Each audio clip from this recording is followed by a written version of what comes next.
kindly help yourselves to a cup of tea and coffee and then be seated back inside the hall for the proceedings of the summit.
Ladies and gentlemen, may I request everyone to kindly be seated?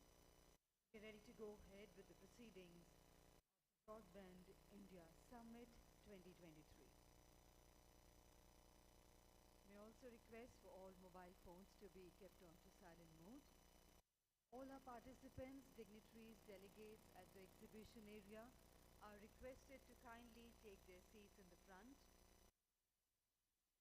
May I request our delegates seated at the back to kindly move forward. Thank you. All those seated at the back are kindly requested to move forward. Also, all our participants near the exhibition area, all our exhibitors are requested to take their seats in the front. Thank you.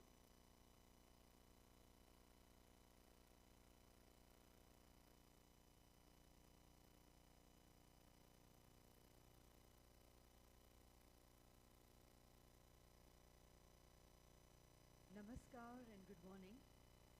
Honorable Chief Guest Sri Satendra Kumar Jain ji, Director General Telecom, Department of Telecommunications, Ministry of Communications, Government of India. Our guest of honor, Dr. R.K. Upadhyay ji, Chief Executive Officer, C. Eminent dignitaries, senior officials, distinguished delegates, respected members of the press and media, ladies and gentlemen. A very warm welcome to the inaugural session of Broadband India Summit 2023 presented by Cisco, supported by SPI, media partner Communications Today, and is being organized by Bharat Exhibitions. And ladies and gentlemen, as is customary, we begin the proceedings by invoking the gods and goddesses, seeking their guidance and blessings with lighting the ceremonial lamp. I would now request our Honorable Chief Guest, our guest of honor, and our eminent dignitaries to kindly light the ceremonial lamp and formally inaugurate the Broadband India Summit 20.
President, Internet Service Providers Association of India, Mr. Sachin Deshpande, Senior Vice President, Technology and Field Service Delivery, Tata Play Broadband. And ladies and gentlemen, once again, a very warm welcome to the inaugural session of the Broadband India Summit 2023, connecting the unconnected for digital inclusion, empowering the rural futures, cross-sectoral digital infrastructure for rural connectivity, from BharatNet to Geo and Airtel Extreme in the rural areas. And to begin the proceedings, may I invite Mr. Shashidharan, Managing Director, BharatNet Division, for his welcome address.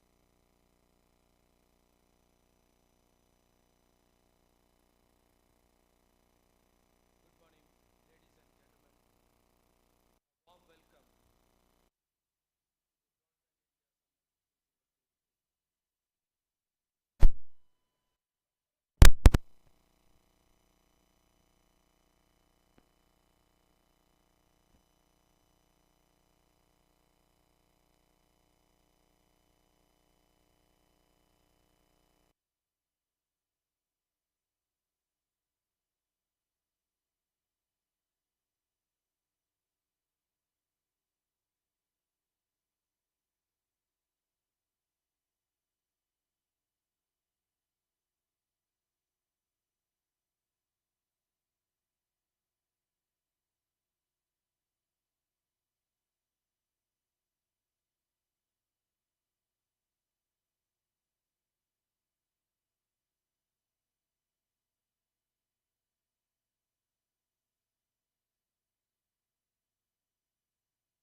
Remain in terms of connectivity, infrastructure, and affordability. However, there are several ways to improve rural broadband in India through innovations and collaboration. Here are some key aspects. I'm not going to talk on all the aspects, but some of them. Last mile connectivity and infrastructure. One of the primary challenges in rural area is the lack of proper infrastructure and last mile connectivity.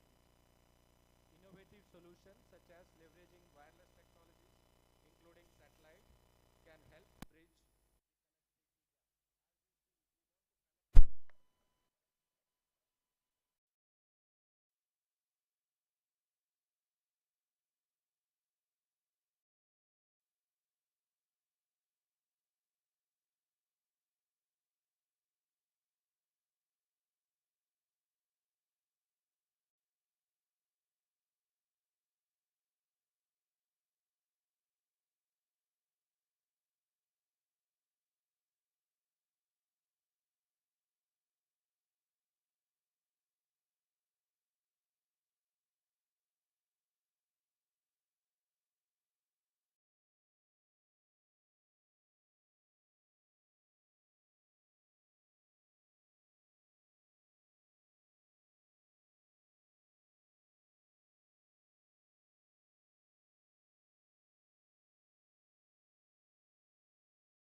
has already established a global leadership in digitization.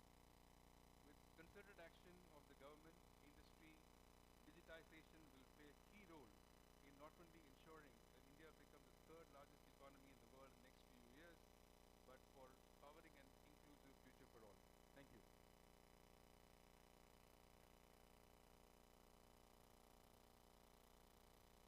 Thank you very much indeed, Mr. Krishnan, for that insightful keynote address. And ladies and gentlemen, it's a privilege to have as our guest of honor today Dr. R.K. Upadhyay ji, Chief Executive Officer, CDOT. And may I now invite you, sir, to kindly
kilometer of optical fiber has been laid. Out of this, 80,000 kilometer of the dark fiber has been leased out by BharatNet. Many new scheme has come. For example, Bharat, I don't know how many of you knew, there is a very good scheme which has come up, is Bharat Net Udyami scheme, wherein in the village, where if I go with the fiber, government goes with the fiber up to the village, but what happens beyond that? So we are saying the BharatNet Udyami to pick up that fiber, lay it to the houses and get a capital subsidy of around, currently this scheme has been given to BSNL. The subsidy, if I am correct, is around 8 or 8K, 9K, out of which the 5K goes to the capex part, putting the router and everything, and then whatever revenue comes at the POP, the revenue clocked by the subscriber in the village, 50% is shared with the BharatNet Udyami. And this scheme is doing well. It is very recently launched this scheme. I think around 10 lakh connection has been given using this scheme. The other thing government has done recently, you may be aware that to take the BharatNet, BharatNet came in phase 1, then BharatNet came in phase 2. Now government has approved BharatNet phase 3. You would have read recently in the papers, cabinet approved outlay of 1.39 lakh crore for BharatNet phase 3, where all the villages need to be connected by the fiber. The Prime Minister has already said that we will not leave any village unconnected to the fiber. So once fiber is there, lot many the connectivity issues, the basic infrastructure, the capex part is done, and using this infrastructure, lot many customers, lot many villagers, lot many youth entrepreneurs, new businesses can ride upon this. Other scheme government recently approved is, if you know, the 4G penetration today is almost 99% in our country. 99% in inhabited areas, the penetration is there. But still 25,000 villages are still unconnected, for which government approved a scheme called 4G saturation. What it means that 4G should be saturated in a way that it goes to 100%. And these 25,000 villages are difficult, and therefore the outlay which the government approved for this scheme is around 26,000 crore. 26,000 crore was approved to connect these particular villages. And we know that, BSNL is one of the important players which reaches out to the rural areas where nobody goes, BSNL goes. In fact, I hear it many times that उस tower हिल पे चढ़ा, यहाँ पे गया, मेरे को कोई signal नहीं मिला, BSNL का सिग्नल मिला. BSNL has been very important stakeholder in this market, and therefore government has come up with 2 revival packages. The first revival package was 1.64 lakh crore, and recently the other revival package was 89,000 crore. And I think BSNL will soon is launching its 4G and 5G services, and this will connect the unconnected in a big way. While we are having these schemes, a lot of innovation is coming from the private sector and startup sector, and government is very keen that we bring up innovation through these startups. Government has also pushed the idea of indigenization in terms of cyber security. Mr. Krishnan was referring to that it is very important that we take care of security of our network, and one of the key ideas indigenization is, of course, 2 aspects to indigenization. One is the economic perspective, that whatever $60 billion of import deficit we have today, that need to be bridged, and that will create jobs in the country, create skills in the country, and also from the cyber security perspective, if we have our own equipment, the security is ensured, because we don't know what happens in the network, and you keep reading this attack, that attack. I think organizations who are managing cyber security will very well know that these attacks are every day. I must tell you, we have the one cyber security platform where we see 15 million events, attack events in 15 minutes. 15 million events in 15 minutes. So that is the scale of the cyber security. Therefore, indigenization is a very much requirement. Government has come with PLI scheme, production linked incentive schemes, the schemes from DOT, schemes from MIT. For example, DOT scheme is around 12,195 crore PLI scheme, and we have already funded 42 companies, including 28 MSMEs, are taking advantage of this scheme. This scheme is likely to create thousands of jobs in our country. The another key scheme of the government is ISM, is the semiconductor mission of 76,000 crore, wherein we are moving towards making our own chips. Because chips, even if we do indigenization today, we are able to develop products, but still chips are coming from outside. So even in the chip direction, it may not give you result immediately, but over the time, I think India will be able to make its own chips. We have, through our TTD, have put an offer online. Last date is 15th October, where we are asking our startups, our industry to come up with the proposals for chip funding. And believe me, there is no dearth of funds. Funds are available for if you come up with good idea of developing chips in India. This proposal is already open. I request all of you who are interested in chip development, please take advantage of this particular proposal. One of the key achievement in PLI has been the mobile manufacturing. Today, latest models of iPhones are made in India. Exporting in this year, April to August, worth of equipment phones, which was $3 billion in the same period last year. So the success has shown us that, you know, by the right kind of policies of the government, you know, we can get the indigenization path forward, which will industries and so many things. As far as the C-Dot is concerned, we are in the forefront of developing technologies. We develop technology and transfer it to the industry. 108, we have 108 IoT partners. We are into cybersecurity, 4G, 5G, and I'm happy to report that indigenously made 4G, 5G is being launched in BSNL very, very soon, along with the Tejas and TCS. And C-Dot collaboration research policy, under which we fund industry startups. We recently funded 2 consortium of 75 crore each for developing 5G radio. And through TTDF, our budget per year is around 800 crore. So there is no dearth of money. You can apply for. You can come up with ideas to solve the rural problems or the Indian problems or indigenization problem, any innovation. And definitely this particular conference will throw up many ideas that how do we connect the unconnected. We do develop a lot of technologies in the rural areas. You may remember C-Dot was the first to bring the rural exchanges, RACS systems to rural areas because the multinationals were not able to solve these problems. And similarly, in the current scenario also, I think along with the industry, we will take the path of development of indigenous technology for our country from the economic perspective as well as security perspective. Thank you, Mr. Shashidharan, for inviting me here, and I look forward for great deliberation during the day workshop, and which will come up, which will throw up many new ideas. How do we connect? And we strongly, as part of the government, will be there with the industry to support any new innovation, any new research, any new product, and I look forward for great learning from this event. Thank you so much.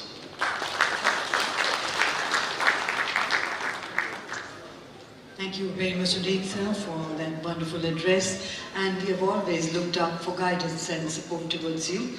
Ladies and gentlemen, I would now like to invite our special guest, Shri Vivek Narayan, DDG Data Services Department of Telecommunications, for the special address. Let's put our hands together to welcome sir.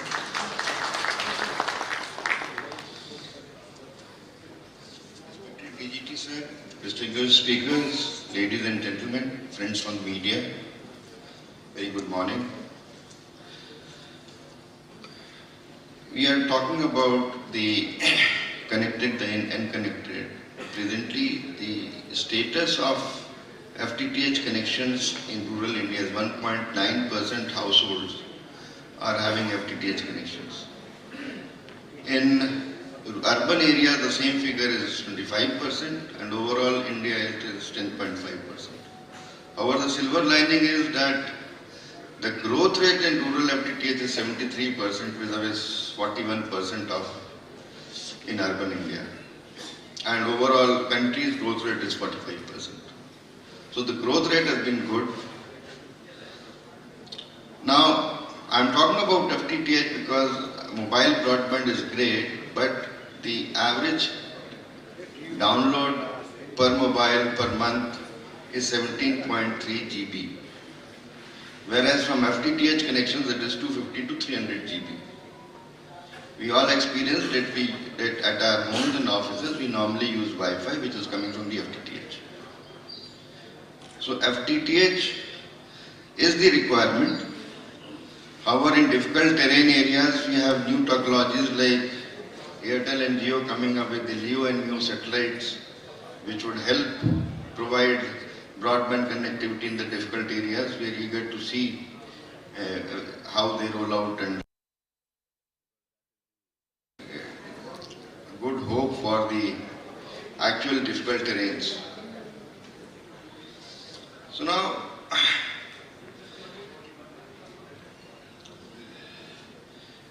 see, the government has come out with a very good scheme of Bharat Udyami and for which the detailed discussions would take, I am sure, during the day. So I will not speak much about it. Already Mr. Upadhyay sir has already spoken about it. But for the private sector, see, presently the government is providing funds to BSNL for this Bharat Udyami scheme, but for private sector, and there are a lot of private sector working in rural areas. For example, Kerala Vision Broadband is doing good work. There are many others also.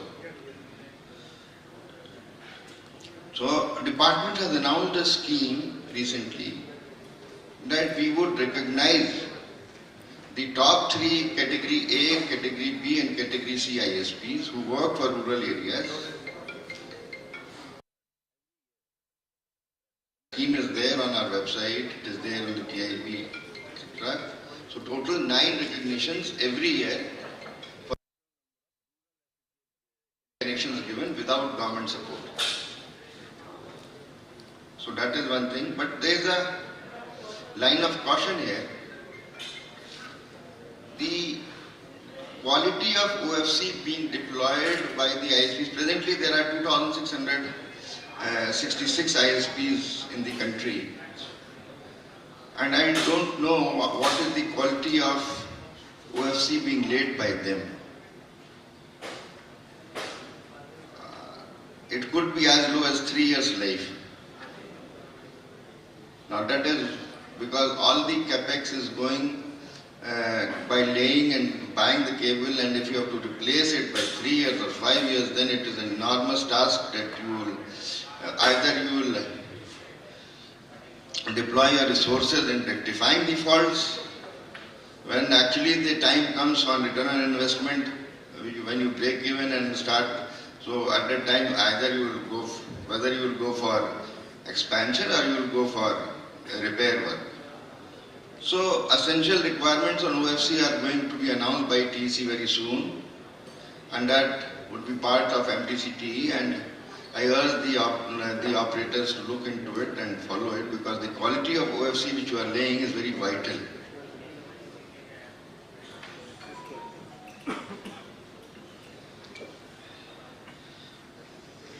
I would like to add one thing, that in Bharat Udyami scheme, the fibers, the FTTH connections are already reaching the rural population. A very small investment on that. Actually, Gandhiji said that when you look at the poor, you must make a policy when you are looking at the poorest of the poor. Presently in Bharat Udyami scheme, the subscriber has to pay 400 rupees per month on an average. Now, we can't imagine that all rural population has 400 rupees to spare per month for internet. What could be done is that using the same modem, you could put in a PM Vani modem and provide internet to 5 rupees, 10 rupees per day, so that he can meet his essential requirements on the internet, because everything is now e-commerce. So he has to fill up a form, or he has some basic needs. So at least the poorest of the poor can get internet in 5 rupees or 10 rupees a day, or maybe a monthly package of 99 rupees, whatever. Using that same connection, just put a PM1 modem on the LAN port of the same FTTH connection, so that the poorest of the poor also gets advantage. There is no bar on it. I am just urging the operators to kindly consider it. That would be a real service to the poorest of the poor.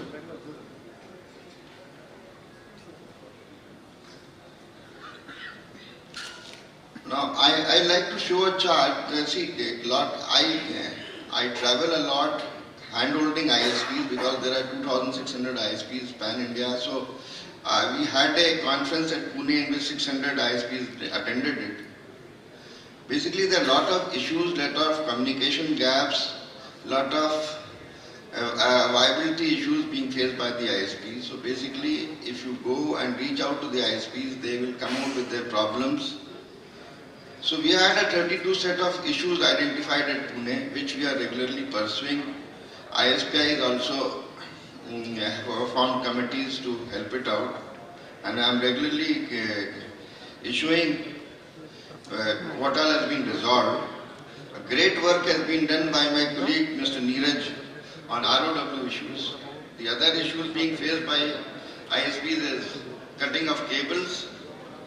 So call before you take application was developed and inaugurated by Honorable Prime Minister.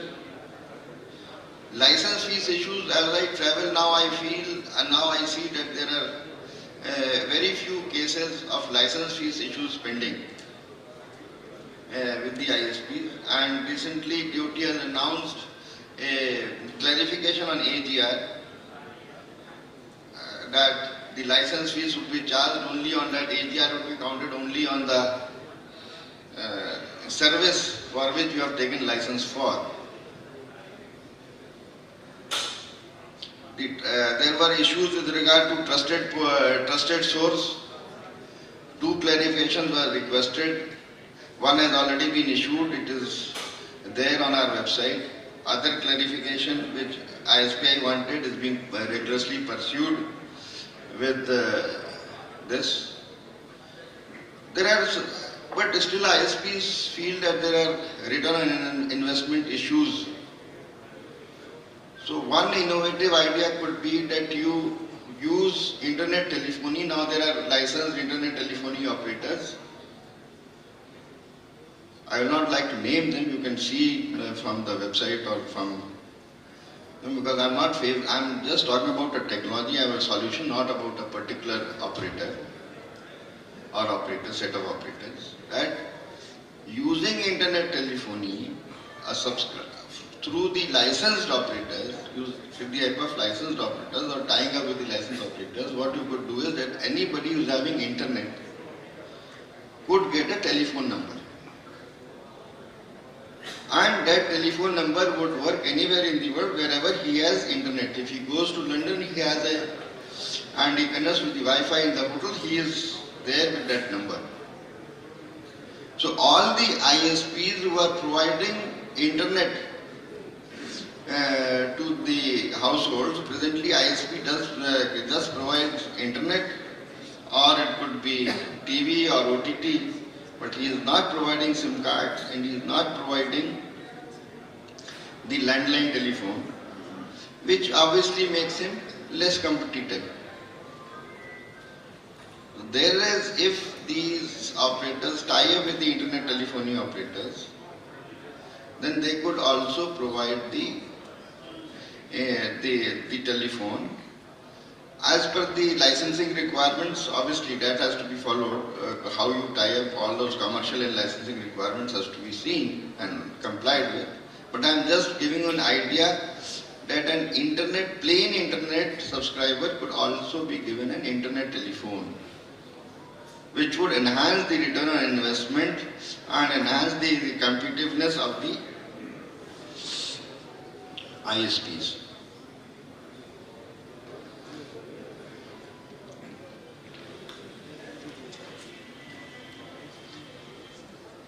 The another technology which is coming in, Jio has announced, is air fiber. I have to personally experience that and see that, because in fiber cuts, It's a great technology, and the speed of deployment, I am told, is fast.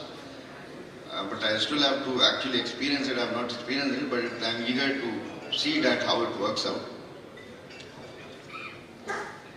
So these are my few comments on connecting the unconnected, and especially the caution that the optical fiber quality being used should be actually seen. Otherwise, all the capex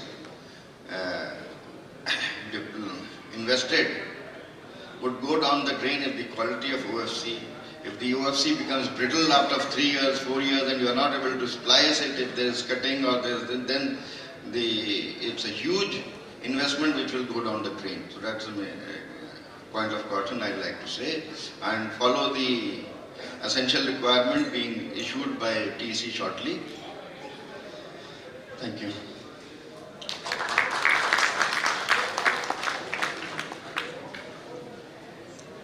Thank you very much indeed, sir. And now, ladies and gentlemen, for the operator address, may I invite Mr. Tejendra Kumar, Chief Technology Officer, Airtel Broadband. Over to you, sir. May I have the kind attention of all our participants, exhibitors who are at the back at the exhibition area. Kindly remain silent. We have presentations and some very important addresses, some very important eminent dignitaries who are addressing from the desk. Kindly keep some respect for them and remain silent, please. You are disturbing the presenters. Thank you.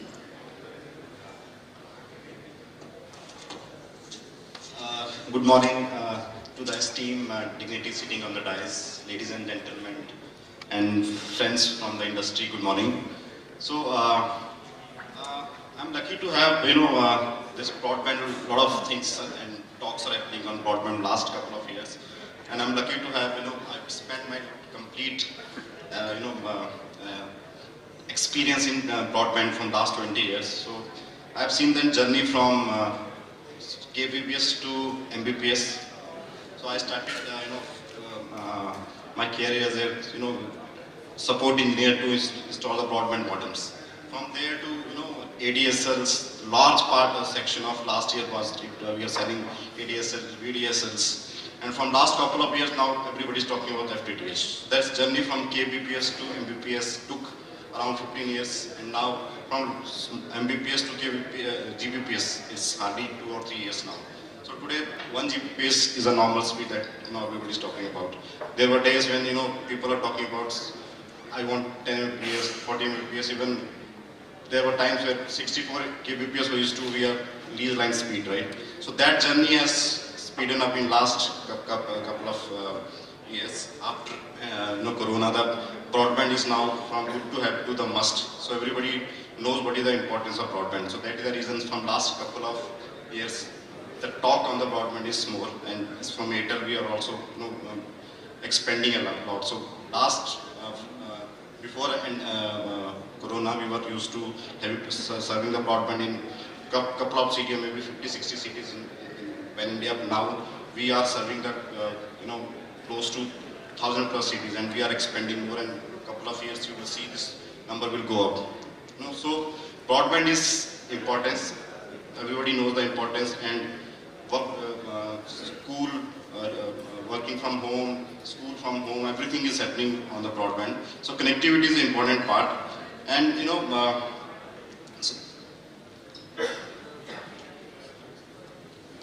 so from couple of cities to thousands of cities in India, this growth is it has seen last couple of years. So one innovation that Airtel started in from last 3 years, that the cable operator module, and that has enabled us to grow to those number of cities, 1,000 cities in a 2-3 years. So I'm sure this growth is, again we are planning to expand in more cities in coming years. So what I see is connected. Everybody having a smartphone is now connected. Only the challenge, or we can say now the speed. So broadband is the only option where you can have higher speed. Mobile is with 5G coming up, we are catching up on the mobile side also, but the reliable, fast internet is only possible through fiber, and that is happening in this. So now, next thing that is, Mr. Narayana also touched up, connectivity in the broadband in the urban city, urban town is there. So I can say largely the urban part up to tier 3, tier 4, the tier 4 towns are covered, but only the rural part is uncovered. That is, government is coming up with many schemes, and I'm sure they will help. Those schemes will help. The BharatNet is coming with connectivity to the village. Those schemes will further expand the connectivity to the rural side. But urban side, either the big operators are providing the connectivity, or there are some small cable operators are giving the connectivity, but broadband connectivity urban is there. The next thing will be the service. So the connectivity is there, but it is not reliable. There are many cities where the charge of cable operator charging very high. But yes, that the next thing is on the service. The two important points Mr. Narayana touched: the speed of getting the permissions, that we are facing a challenge, and then multiple cable cuts happening on that, because India is a developing country and there are infra activities happening, and that is one of the challenges that we are facing in the ground. So I think already a lot of things are happening, and there I'm sure in a couple of years that problem will be solved, and I'm sure government is taking many action around this. So this is, I'm saying, connectivity is there, and we need to rural connectivity is happening, but broadband on the urban side we need more reliable and cost-effective connectivity. So second thing I want to talk about from the operator side is, we know, in fact Mr. Naina also touched about the FWA. So wherever fiber is there, we will connect to fiber, and wherever fiber is not there, due to any chance, FWA will come into picture. But in coming years, with combination of FWA, fiber, I'm sure that nobody will be not connected. The word today is connecting the unconnected.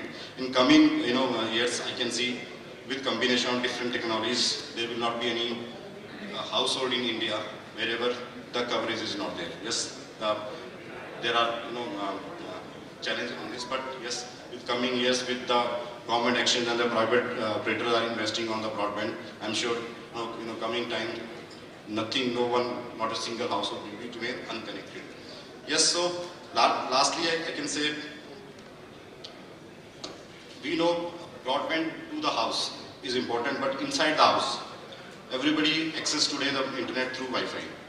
So a lot of things are happening on that side also. Everybody today talks about I want connectivity in this room, I want connectivity in that room also. That is also important aspect of connectivity is important, but yes, what is the coverage inside the house? Until unless you're not covering the house, it is, that remain again a problem. So Wi-Fi 5 dual band routers are in the market, but now new technology, that is Wi-Fi 6 is also in the market, and I'm happy to see that most of the devices that are coming on the mobile devices or the laptops or the other devices which connect on the Wi-Fi are now coming with the Wi-Fi 6. With Wi-Fi 6, and we as a Airtel also go into that direction of covering that Wi-Fi 6 part as well. So with Wi-Fi 6, the in-house problem of connectivity will be solved.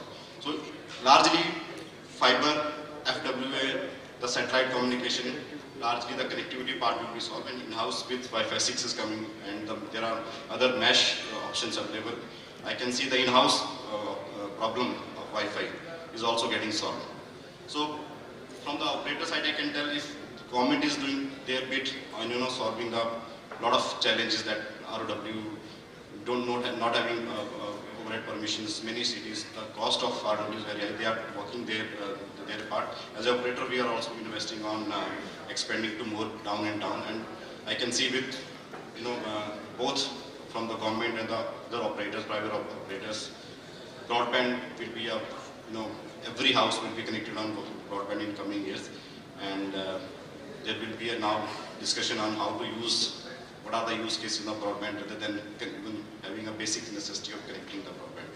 So thank you very much, and wish you all the best, and looking forward to the full day of discussion and all.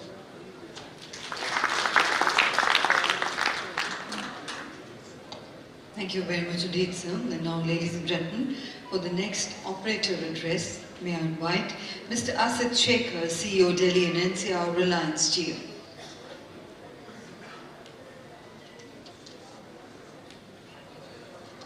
Greetings to all the dignitaries on the dais, and good morning, dear friends. All of us know that energy is the essence of life, right? We need energy to do everything, to sustain. And the primary natural source of energy is the sun, right? Today, the world is moving world is on the cusp of the digital revolution. And digital is the new energy. Energy, as the dictionary defines, is the ability to do work. So today, to do any work, whether it's personal work or business work, we need digital paths, right? So personal work, for example, ordering food or ordering any kind of item, we need to go on the internet, and probably most of us do 50% of our purchase or more than 50% of our purchase online. And digital is very critical for that. And for businesses also, online, digital is becoming the key to growth. So digital is the future of business in the world. And if you take digital as the new energy, I'll say broadband is like a sun to that energy. And it is so very critical. And it's for us in this room to really make the larger citizens, our countrymen, aware of the importance of broadband. Because that is going to fuel the future of the world. And India has joined this bandwagon at the right time. We have an opportunity to lead the world in digitization and taking the world forward, so to say. If we look at the topic of the day, connecting the unconnected, this is a problem which every industry faces. Every industry wants all the customers who have not used their products to start using the products. So in their realm, the people who have not used their products are the unconnected, and the people who have used the products are the connected. So this is a universal challenge which all of us in all businesses face. Now, how do we address this? About 30 years back when I was doing my MBA, I was taught that there are 4 A's of marketing: awareness,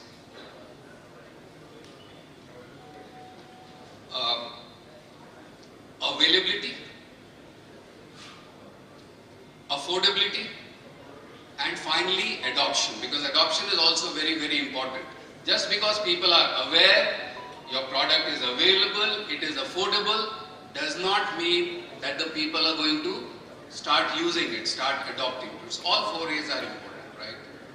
So as far as awareness is concerned, it rests on all of us in this room to really work on that and make citizens of India aware of the importance of this fuel, of this energy, and importance of getting into broadband to really use this energy to empower India, go forward. Now, when we at Jio, when we started our journey about 7 years back, what we realized is that to unveil the power, the potential of India, whatever technology you have to reach into every nook and corner of the country. So we took 4G across the country, and the industry followed, and we have been, as Dr. Upadhyay said, that about 99% today are 4G. So we have been able to digitalize all of us as individuals. But that's only the first step, right? The second step is digitizing all the homes, and the final step is digitizing all the businesses. I think if we have every person, every home, every business digitized, then the broadband mission sort of is achieved, right? So awareness is the starting point. Now next is availability. As the earlier speakers also have said, we have to ensure that we reach every nook and corner of the country. So broadband, FTTX, has to actually grow and reach, as it was earlier said, all the villages, all the rural hinterlands. And how do we do that? We have real challenges in terms of ROW permissions, etc., etc. The Government of India has come out with guidelines about ROW and how to make it smooth for every operator, whether it's private or public, to really roll it out. But the state governments are yet to adopt that in its entirety. While it happens, and while we really push forward on making FTTX available to the entire rural, as Narayanji said, in Jio we have also come out with a product called Air Fiber. So it's like FTTX is like roadways and railways. So broadband FTTX is like a super express highway, and Air Fiber is like an aeroplane. You have to use all technologies to reach out to customers faster. So that while technology is really growing very fast, we have to match that speed on ground in terms of rolling out the network.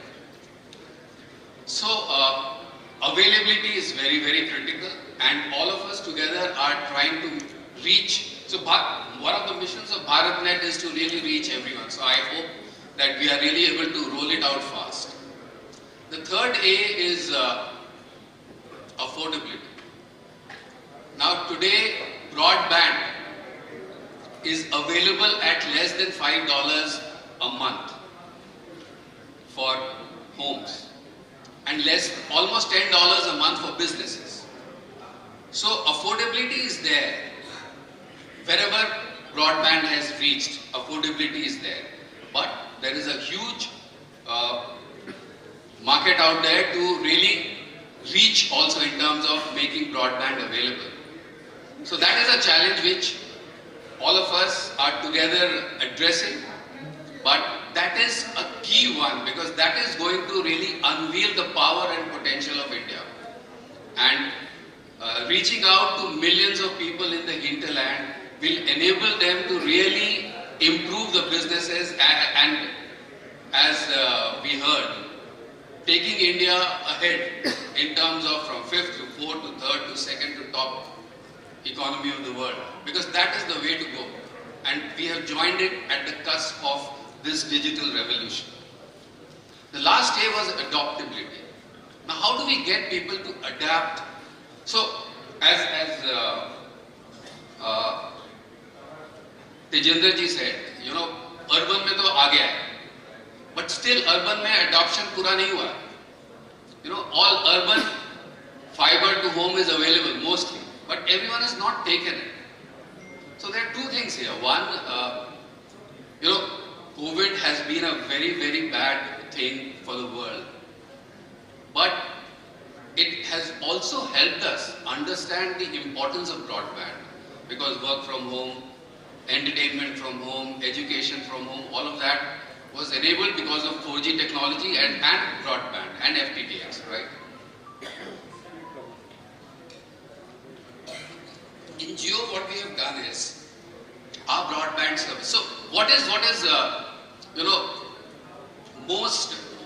it that every individual uses? So which is a product, in other words, which is the product where everyone is connected? What comes to my mind is entertainment. Cricket, of course, is there, but entertainment is something which every Indian is connected to. Bollywood, cricket. So what we have done in Jio is that broadband that we have rolled out, it comes along with entertainment. So that is a key thing which we are using to attract customers to adapt to broadband. So our products, so Air Fiber that we have launched has broadband, internet and entertainment. It's a mix of that, both. So customers, when they take my product, they have the ability to use it for entertainment also. Maybe that will help customers to adapt faster. Maybe what they have learned from COVID will help them to adapt faster.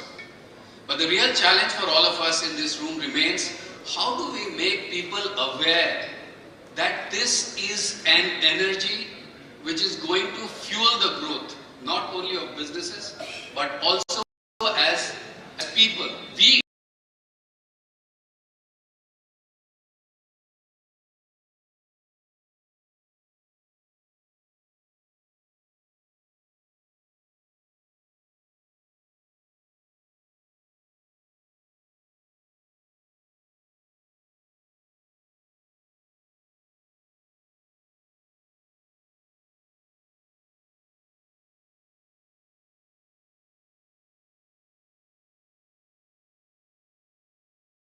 Together to welcome.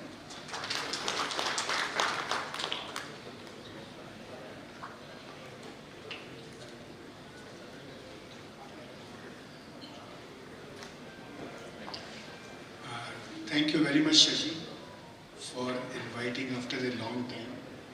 And I was not in action, not due to my personal reason, but the COVID.